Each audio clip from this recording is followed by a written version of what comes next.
స్వామి హనుమకి సంబంధించినంత వరకు, రామచంద్ర ప్రభువుకి సంబంధించినంత వరకు భజన చాలా విశేషమైనటువంటి స్థానాన్ని ఆక్రమిస్తుంది. ఎందుచేత అంటే ఎత్ర ఎత్ర రఘునాథ కీర్తనం తత్ర తత్ర కృతమస్తకాంజలి బాష్పవారి పరిపూర్ణలోచనం మారుతిం నమత రాక్షసాంతకం. ఎక్కడ రామచంద్ర ప్రభువు యొక్క గుణగానము జరుగుతుందో, ఎక్కడ రామచంద్రమూర్తి యొక్క కీర్తిని స్తోత్రం చేస్తారో అక్కడ హనుమకి మళ్ళీ ప్రత్యేకమైనటువంటి పిలుపు ఆహ్వానం అక్కర్లేదు. ఆయన పరమ వినయ విధేయతలతో పరమ సంతోషంతో వచ్చి శిరస్సు ఉంచి ఆ కన్నుల వెంట ఆనంద బాష్పధారలు పడుతుండగా కూర్చుంటాడు. అందుకే రామనామ సంకీర్తనకి, రామనామ భజనకి చాలా విశేషమైనటువంటి స్థానం. స్వభావము అని ఒక మాట. పరమేశ్వరుడు ఒక్కొక్క ప్రాణికి ఉపాధిని అనుసరించి ఒక్కొక్క స్వభావాన్ని ఏర్పాటు చేస్తాడు. అది జన్మతః వస్తుంది. దాన్ని మార్చి ఇంకొకలా ఉండాలి అని మనం ఎంత ప్రయత్నం చేసినా అది మనుష్యుని యొక్క ప్రయత్నం చేత జరిగేటటువంటిది కాదు. నేను మీతో ఒక ఉదాహరణ చెప్పాలి అంటే, ఒక ఏనుగుని మాంసాహారిని చేయడం ఎప్పుడూ సాధ్యం కాదు. ఏనుగుని శాకాహారిగా ఎవరు నిర్ణయం చేశారు అని అడిగారు అనుకోండి, అది ఏనుగు చేసుకున్న నిర్ణయం కాదు, పరమేశ్వరుడు నిర్ణయం చేశాడు. దాని శరీరం అలా ఉంటుందని, అంత ఎత్తుగా ఉంటుందని, అన్ని ప్రాణులలో పెద్ద ప్రాణి అయి ఉంటుందని, శాకాహారాన్ని మాత్రమే స్వీకరిస్తుందని ఏనుగుకి పరమేశ్వర నిర్ణయం. అలాగే సింహం ఉందనుకోండి, ప్రాణం పోయినా శాకాహారం తిందాం. గ్రాసము లేక సృక్కినను జీర్ణతృణంబు వేయుని అని. ఒకవేళ అనారోగ్యమే వచ్చి కదలలేని స్థితిలో పడిపోయి ఉండనివ్వండి, అది మాత్రం పొరపాటున కూడా గడ్డి పరక నవిలి బతకదు. అలా ఎవరు నిర్ణయం చేశారు? ఎవరు చెప్పారు సింహానికి అలా ఉండమని? అంటే పరమేశ్వరుడు చెప్పాడు. పరమేశ్వరుని యొక్క సృష్టి యందు అయోమయం లేదు అని నేను మీతో ఎన్నో మాటలు మనవి చేస్తూ ఉంటాను. ఆయనయే అటువంటి నిర్ణయాన్ని చేశాడు. కాబట్టి ఒక్కొక్క ప్రాణికి ఒక్కొక్క స్వభావం, ఆ ఉపాధి అలా ఉంటుంది. ఆ స్వభావంతో అన్నిటికన్నా చంచలమైనటువంటి స్వభావం ఉన్నది ఏది అంటే వానరం. వానరం యొక్క స్వభావం అత్యంత చాపల్యం. అందుకే ఇక్కడే కాదు, మనం కూడా ఇక్కడ ఒక మాట అంటుంటాం, ఎవరైనా నీది కోతి బుద్ధా, ఏమి సక్రమంగా ఉండవా, ఎందుకు అలా కోతిగా గంతులేస్తుంటావు, ఒక చోట స్థిరంగా కూర్చోవా అంటుంటాం. చంచలత్వానికి వానరాన్ని ప్రతీకగా చెప్తాం. శంకర భగవత్పాదులంతటి వారు శివానంద లహరి చేస్తూ అందులో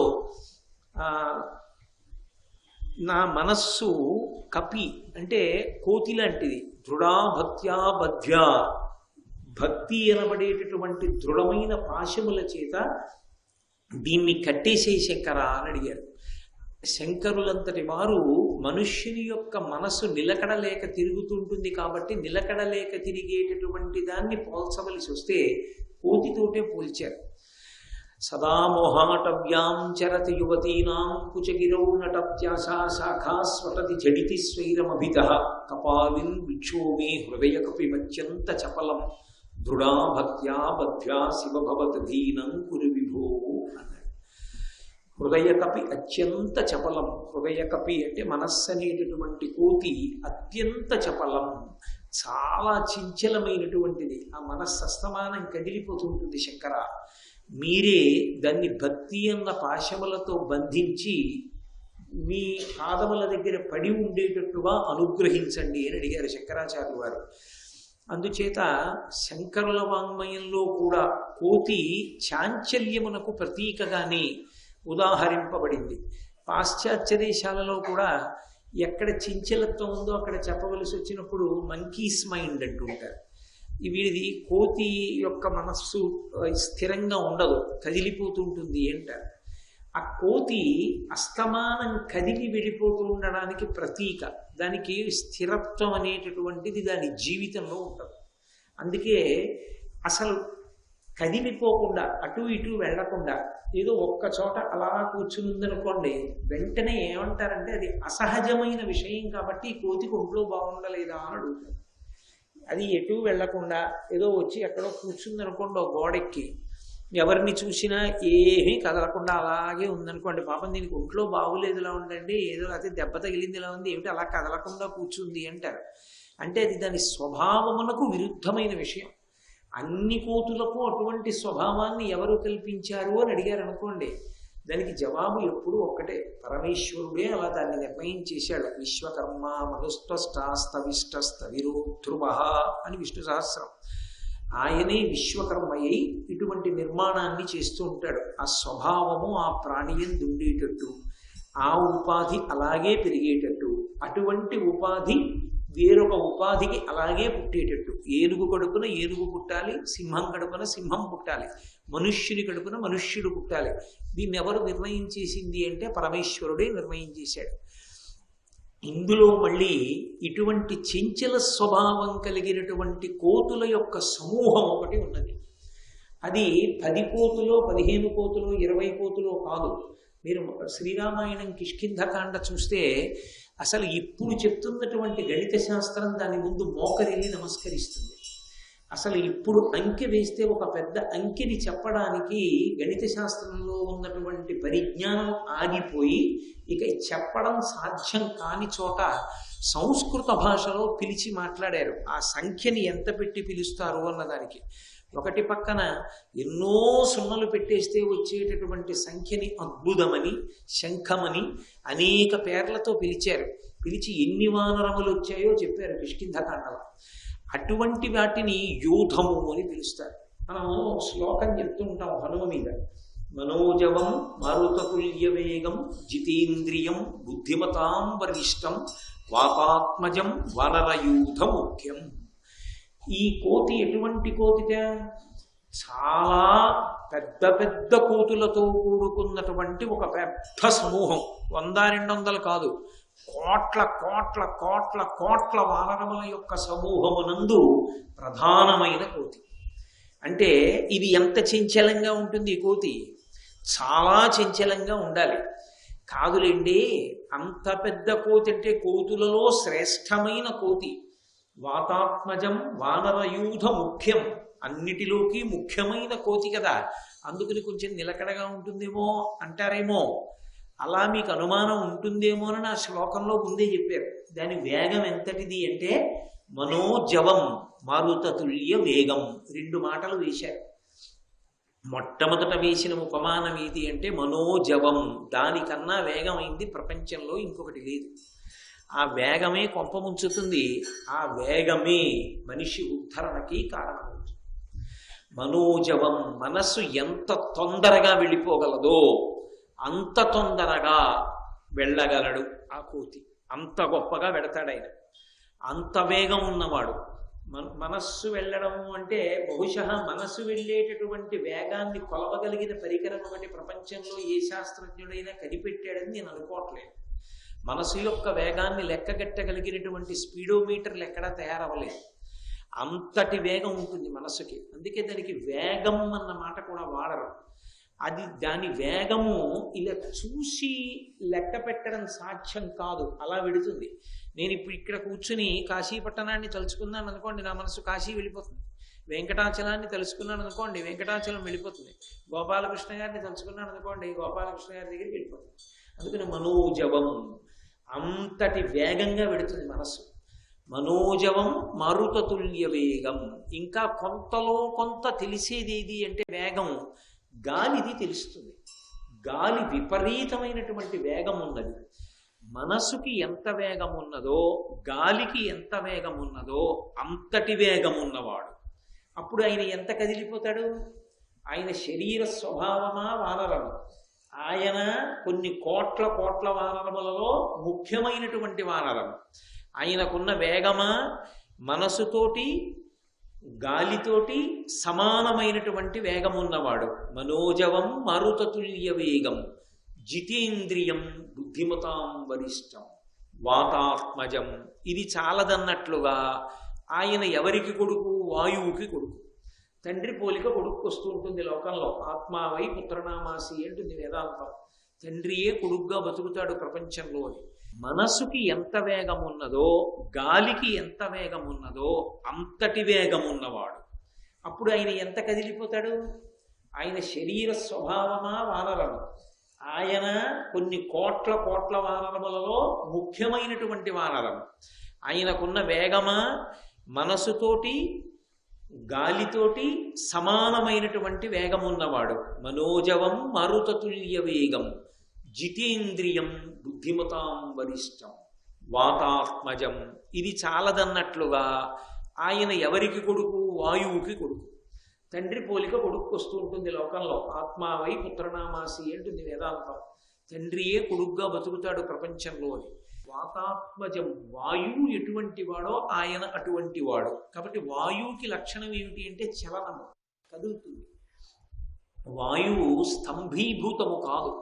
వాయువు యొక్క కదలిక కానీ ఆగిపోయిందనుకోండి, అసలు చాలామంది ఏమంటారంటే ప్రాణులన్నీ చచ్చిపోతాయంటారు. ప్రాణులన్నీ చచ్చిపోవడం కాదు. వాల్మీకి మహర్షి రామాయణం ఉత్తరాఖండలో చెప్పారు, అశరీర శరీరేషు వాయుశ్చరతి పాలయన్ అని.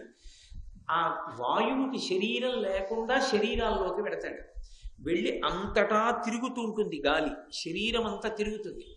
ఆ తిరిగేటటువంటి వాయువు తిరగడం ఆగిపోయిందనుకోండి, స్తంభీభూతమైతే ప్రాణులన్నీ ఏమైపోతాయి అంటే స్తంభాల్లో ఉండిపోతాయి, ఇక వంగవు.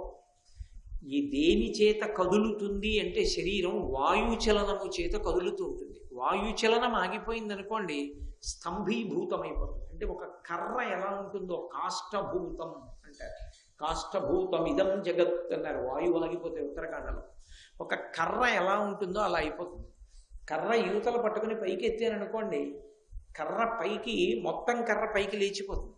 అందుకే ప్రాణం పోయినటువంటి శరీరం కొంతసేపు ఉండిపోయిన తర్వాత కాళ్ళు పట్టుకుని పైకి ఎత్తితే మొత్తం శరీరం కర్రలా పైకి లేచిపోతుంది. ఎందుకు లేచిపోతుంది అంటే ఒకటే కారణం, గాలి లోపల తిరగట్లేదు కాబట్టి బిగుసుకుపోతుంది. బిగుసుకుపోయి అది కాష్టభూతం అవుతుంది, కర్రలా అయిపోతుంది. అలా అయిపోతే ఒక ప్రమాదం ఉన్నది. ప్రాణం ఉందా పోయిందా పక్కన పెట్టండి, ధర్మం పోతుంది. ధర్మం ఉండదు. ఇంకా ధర్మం ఎందుకు ఉండదు అంటే సంధ్యావందనం ఏది? సంధ్యావందనమే ధర్మానికి అంతటికీ ఆలవాలం. ఎలా చేస్తారు?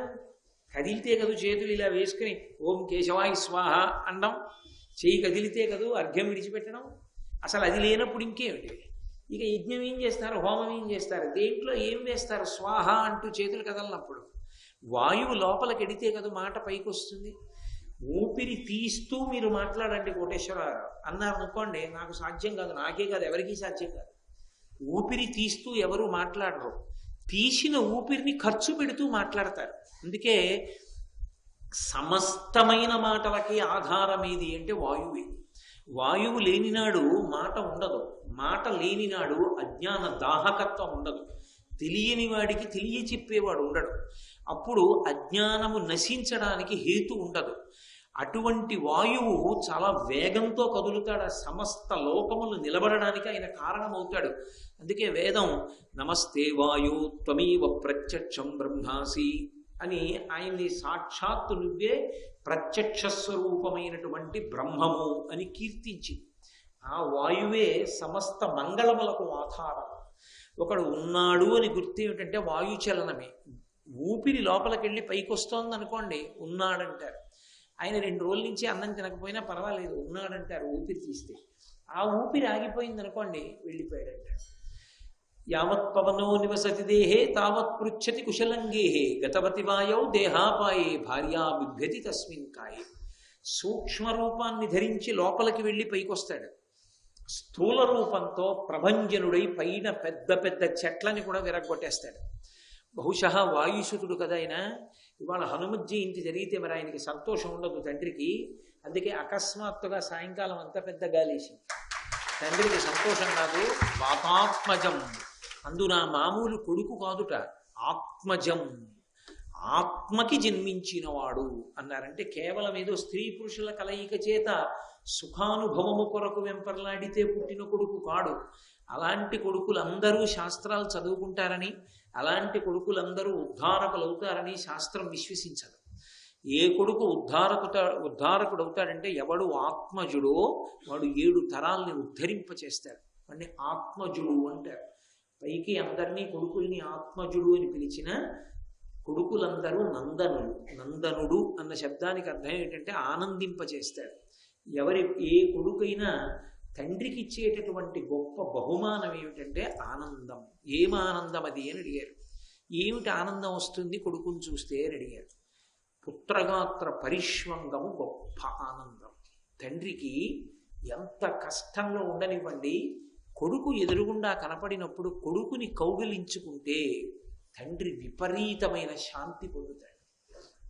అంతటి సంతోషాన్ని ఇవ్వగలిగిన వాడు, అంతటి ఊరటనివ్వగలిగిన వాడు కొడుకు ఒక్కడే. అందుకే ఆ కొడుక్కి శాస్త్రం నందన అని పిలిచింది. ఇక పేరు పెట్టక్కర్లేదు, అంటే పేర్లు పెట్టద్దన్న ఉద్దేశం కాదు. సహజంగా కొడుక్కి నందనుడని పేరు. అందుకు భార్య భర్తకి కొడుకునిచ్చానని మురిసిపోవడానికి కారణం ఏంటంటే ఆయన తనకి సర్వస్వం కాబట్టి ఆయనకి నేను సుఖస్థానాన్ని కల్పించాను అని పొంగిపోతుంది. అందుకే దేవకీ నందనం, యశోదానందనం, పార్వతీ నందనం, ఎవరినైనా సరే అలాగే పిలుస్తారు, నందనం అంటారు. నందనం అంటే ఎవరు ఆనందాన్ని ఇస్తాడో వాడు నందనుడు, కొడుకు. అందరూ నందనులు కావచ్చు, కానీ ఆయన వాతాత్మజం, వాయువు యొక్క ఆత్మజుడు. అందుకని 100కి 100 వాయువులా ఉంటాడు. అంటే అంతటి వేగం ఉన్నవాడు. ఇప్పుడు ఈ శ్లోకం బట్టి మీకు ఏమర్థం అవుతోంది?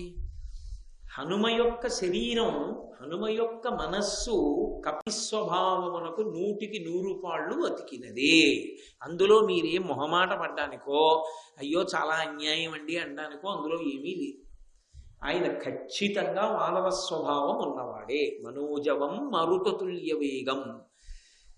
అలాగే వాతాత్మజం వానరయూధ ముఖ్యం.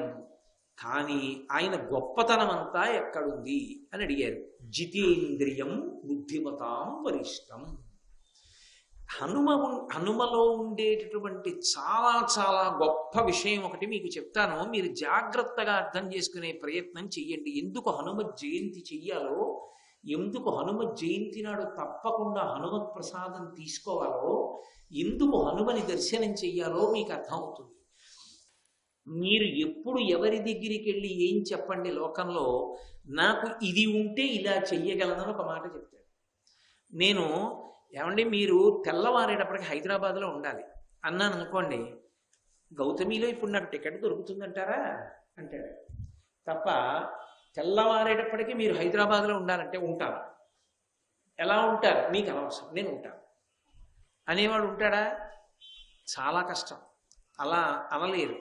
తప్పకుండా ప్రయత్నం చేస్తానండి, తెల్లవారేటప్పటికి కాకపోయినా 10 అలా వెళ్ళినా పర్వాలేదా అంటాడు. దేని మీద ఆధారపడతాడు దేనికైనా. 2, తన జీవితం మొత్తం మీద ఇంత బలం ఉండి తన కొరకు అని తాను ఒక పని చేసుకోని వ్యక్తి ప్రపంచంలో ఉంటే హనుమ ఒక్కరే. ఎప్పుడు ఏది చేసినా ప్రపంచం కోసమే. మీరు ఎప్పుడు ఎవరి దగ్గరికి వెళ్ళి ఏం చెప్పండి లోకంలో, నాకు ఇది ఉంటే ఇలా చెయ్యగలనని ఒక మాట చెప్తాడు. నేను ఏమండి మీరు తెల్లవారేటప్పటికి హైదరాబాద్లో ఉండాలి అన్నాను అనుకోండి, గౌతమిలో ఇప్పుడు నాకు టికెట్ దొరుకుతుందంటారా అంటాడు. తప్ప తెల్లవారేటప్పటికీ మీరు హైదరాబాద్లో ఉండాలంటే ఉంటాను. ఎలా ఉంటారు మీకు అనవసరం, నేను ఉంటాను అనేవాడు ఉంటాడా? చాలా కష్టం. అలా అనలేరు. తప్పకుండా ప్రయత్నం చేస్తానండి, తెల్లవారేటప్పటికి కాకపోయినా 10 అలా వెళ్ళినా పర్వాలేదా అంటాడు. దేని మీద ఆధారపడతాడు దేనికైనా. 2, తన జీవితం మొత్తం మీద ఇంత బలం ఉండి తన కొరకు అని తాను ఒక పని చేసుకోని వ్యక్తి ప్రపంచంలో ఉంటే హనుమ ఒక్కరే. ఎప్పుడు ఏది చేసినా ప్రపంచం కోసమే. ఒక్క పని మనం ఎవరి కోసమైనా చేస్తే అబ్బా ఎంత చేశామో, ఆయన కోసం అంటే ఇది చేశామంటాం. అసలు ఆయన జీవితంలో తన కోసం అని చేసుకున్నది లేదు, కానీ నేను ఇది చేశానని ఆయన చెప్పుకో. ఇంత సముద్ర లంఘనం చేసి రాక్షసుల పీచమణిచి సీతమ్మ తల్లి దర్శనం చేసి మళ్ళీ తిరిగి వచ్చినటువంటి హనుమ వానరులతో తన యొక్క సముద్ర లంఘనాన్ని చెప్పినప్పుడు తన వీరకృత్యాలన్నీ చెప్పారు. రామచంద్రమూర్తి దగ్గర నిలబడి చెప్పవలసి వస్తే అత్యంత వినయంగా చాలా సంక్షిప్తం చేసి చెప్పారు. తన గొప్పతనం కానీ తన వీరోచిత కార్యాలు కానీ తాను మాట్లాడలేదు. ఆ బలమంతా ఆయన ఇచ్చింది అయినప్పుడు ఆయన దగ్గరికి వెళ్ళి నేను చేశానని చెప్పడం ఏమిటి? ఆయనకి తెలియదు ఏమిటి? ఆయన బలం ఇచ్చినప్పుడు ఆయన ఏం చేయించాడు? కాబట్టి చాలు, మీ అనుగ్రహంతో మీరు చెప్పిన కార్యం పూర్తయింది. ఏం చేశానని అడుగుతారా? ఒక్కటే చేశాను. మీరు ఏ మంచి మాట చెప్పమన్నారో ఆ మంచి మాట సీతమ్మకి చెప్పాను. ఇవాళ తతోమయా వద్విదధీన భాషిత శివాభిరిష్టాభిరభిప్రసాదిత జగామ శాంతిం మమ మైథిలాత్మజ తవాపి శోకేన తదాభిపీడిత. సుందరకాండ శ్లోకంతో పూర్తయిపోయింది. తత్తుతో మొదలై తత్తుతో పూర్తయింది. తతో రావణ నీతాయా సీతాయా శత్రుకర్షణ ఈష పదమన్వేష్టం చారణా చరితే పథి అని మొదలై తతోమయా వద్విదధీన భాషిత శివాభిరిష్టాభిరభిప్రసాదిత జగామ శాంతిం మమ మైథిలాత్మజ. అది హనుమ యొక్క గొప్పతనం. ఏమిటి హనుమ యొక్క గొప్పతనం అంటే శాంతినిస్తాడు. ఆయన దగ్గరకు వెడితే శాంతి కలుగుతుంది. ఆయన పేరెత్తితే శాంతి కలుగుతుంది. ఆయన నామం చెప్తే శాంతి కలుగుతుంది. ప్రపంచంలో సనాతన ధర్మంలో ఏది చెయ్యండి దేని కొరకు అంటే శాంతి కొరకు. అందుకే ఏ కార్యం చేయండి పూర్తి చేసినప్పుడు ఓం శాంతి శాంతి శాంతి అని పూర్తి చేస్తాం. హనుమ దగ్గరికి వెడితే శాంతినిస్తాడు. సీతమ్మకి ఏమిచ్చాను అంటావేమో, రామ జగామ శాంతిం మమ మైథిలాత్మజ. మైథిలి అయినటువంటి సీతమ్మకి నేను శాంతినిచ్చాను. ఎలా ఇచ్చానంటావేమో, తతోమయావద్భిదధీన భాషిత. సీతమ్మతో అలా మాట్లాడాను అంతే. మాట ఉన్న వానరుడైనటువంటి హనుమ చనిపోవలసిన సీతమ్మ చనిపోకుండా కాపాడి శాంతినిస్తే, మాట నోరు ఉన్న మనం ఎంతమంది బతికేటట్టు మాట్లాడవలసి ఉంటుంది. 10 మంది చచ్చిపోయేటట్టు మాట్లాడడం, అవమానపడేటట్టు మాట్లాడడం హనుమద్భక్తుల యొక్క లక్షణం కాదు. మాట మాట్లాడితే 10 మంది బ్రతికేటట్టు మాట్లాడిన వాడెవరో వాడు హనుమద్భక్తుడు. హనుమ పాదములను ఆశ్రయిస్తే 10 మంది సంతోషించేటట్టు మాట్లాడడం వస్తుంది. అందుకే అంతటి మహానుభావుడై నేను సీతమ్మకి శాంతినిచ్చానన్నారు. అన్ని ప్రతిబంధకములను తోసిరాజని, తన స్వభావాన్ని కూడా కాదని, జితేంద్రియం బుద్ధిమతాం వరిష్టం. ఆయన బుద్ధిమంతులలో వరిష్టం, చాలా పెద్దవాడు, చాలా గొప్పవాడు. ఎందువల్ల బుద్ధిమంతులలో గొప్పవాడు? బుద్ధి అన్న మాటకు అర్థం ఏంటి? నిశ్చయాత్మకమైనది అని. నిశ్చయాత్మకమైనది అంటే మనసు లాగుతుంది. మనసు ఎప్పుడూ కూడా దానికి ఒక లక్షణం ఉంటుంది. అది సంకల్పాన్ని చెప్తూ ఉంటుంది. వికల్పం అంటే వదులుతుంది, సంకల్పం అంటే ప్రతిపాదన చేస్తుంది. ప్రతిపాదన చెయ్యడం, ఉపసంహారం చేయడం, ఈ రెండే మనసు యొక్క పనులు. ఇంకేం చేయదది. ఏమే ప్రవచనం చేద్దామా అన్నారు అనుకోండి, అబ్బాయి వాళ్ళ ప్రవచనం మానేద్దాం, లేదు శేషుని కాసేపు భజన చేయమని చెప్పి లేచి వెళ్ళిపోదాం అంటూ. తప్పు కదూ. ఇంకెందుకు నువ్వు హనుమ జయంతి అంటాం? హనుమ కర్తవ్యతానిష్టలో నువ్వేం నేర్చుకున్నట్లు? ఏం మాట్లాడలేవు? హనుమ మీద దృష్టి పెట్టి, రామాయణం మీద దృష్టి పెట్టి అని బుద్ధి నిశ్చయం చేసింది అనుకోండి, మనసు బుద్ధిగా కూర్చుంటుంది. బుద్ధికి శక్తి లేదనుకోండి, మనసు నాటకం ఆడుతుంది. మనసు నాటకం ఆడింది అనుకోండి, సాధారణంగా అప్పటికి మీరున్న పరిస్థితుల్లో మీకు సుఖానికి అనుకూలంగా ఏది ఉంటుందో అటు లాగేస్తుంది. అది దాని లక్షణం. మనసుకుండే లక్షణం ఏంటంటే సుఖం అని అప్పటికి తను ఏమనుకుంటుందో అటు లాగుతుంది. బుద్ధి శాస్త్రం ప్రమాణంగా నిర్ణయం చేసుకుంటుంది. అందుకే మీరు ఏ పూజ చేయండి, చిట్ట చివరికి ఒకటే అడుగుతారు, ధియోయోన ప్రచోదయాత్, మా బుద్ధులను ప్రేరేపించుగాక. మీరు ఏదో చండీ హోమం చేశారనుకోండి, చిట్ట చివర అంతా చెప్పి ఒకటే చెప్తారు, తన్న దుర్గ ప్రచోదయాత్, ఆ దుర్గాదేవి మమ్మల్ని ప్రచోదనము చేయుగాక. ఈ దేన్ని ప్రచోదనం చేస్తుంది? బుద్ధిని. బుద్ధిని ప్రచోదనం చేయడం అంటే ఏంటి? దేనికన్నా శాస్త్రం గొప్పది. శాస్త్రము నాకు సుఖాన్ని ఇస్తుంది.